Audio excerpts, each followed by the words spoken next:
सुप्रभात बच्चों, मेरा नाम नीलम सिंह है और मैं आपकी हिंदी विषय की अध्यापिका हूँ।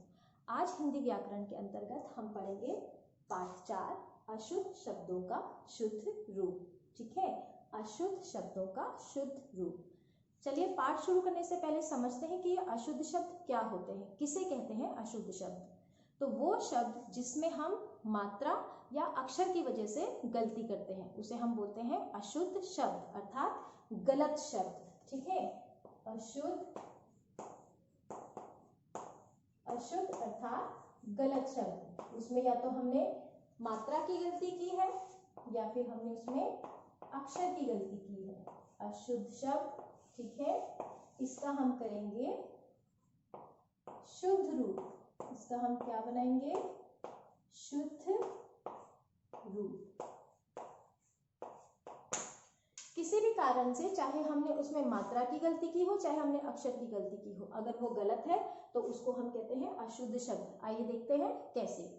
जैसे एक उदाहरण लेते हैं, शादी। ठीक है, ज्यादातर लोग होते हैं मुझे शादी में जाना है, मुझे बहुत देर हो रही है, जल्दी चलो शादी में जाना है। तो शादी शब्द नहीं होता, वो होता है शादी। ठीक है, तो स और श में अंतर होता है।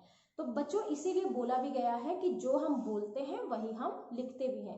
अगर आप गलत उच्चारण करेंगे, गलत बोलेंगे, गलत प्रोनाउंस करेंगे तो आप गलत ही लिखेंगे। ठीक है, जैसे अब उदाहरण लेते हैं।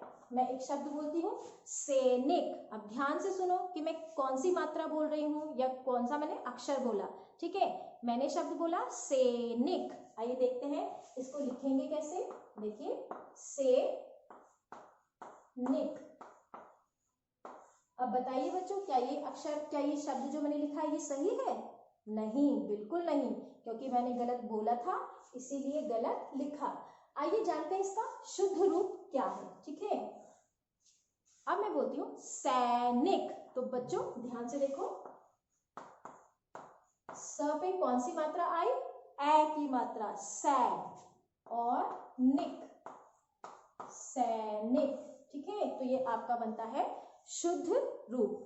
दूसरा हम शब्द लेते हैं परीक्षा।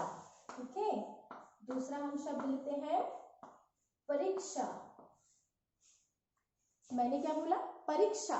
परीक्षा, तो देखो र पे कौन सी, हम कितना मैंने प्रेशर डाला है, छोटा या ज्यादा? परीक्षा तो छोटी साउंड डाली, तो ये परीक्षा। जबकि ये क्या है इसका? अशुद्ध, ये गलत शब्द है। यहाँ पर मैंने मात्रा की गलती की है। तो सही शब्द क्या होता है आपका? परीक्षा। ठीक है, अब जैसे आप लोगों की परीक्षा शुरू होने वाली है, आप लोगों की परीक्षा शुरू हो जाएगी, तो आप लोग परीक्षा पास करेंगे और फिर आप दूसरी क्लास में जाएंगे। ठीक है, तो परीक्षा। इसी तरह से एक और उदाहरण है,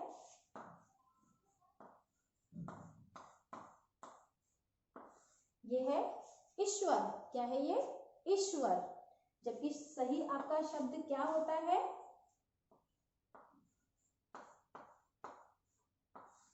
ईश्वर। ठीक है, ये मैंने क्या लिखा था? ईश्वर, और ये क्या होता है? ईश्वर। जो बड़ी ई होती है, ठीक है, इसमें बड़ी ई आती है, और जो श होता है वो आधा आता है। जो श का डंडा होता है, जो खड़ी रेखा होती है, वो इसमें नहीं आती।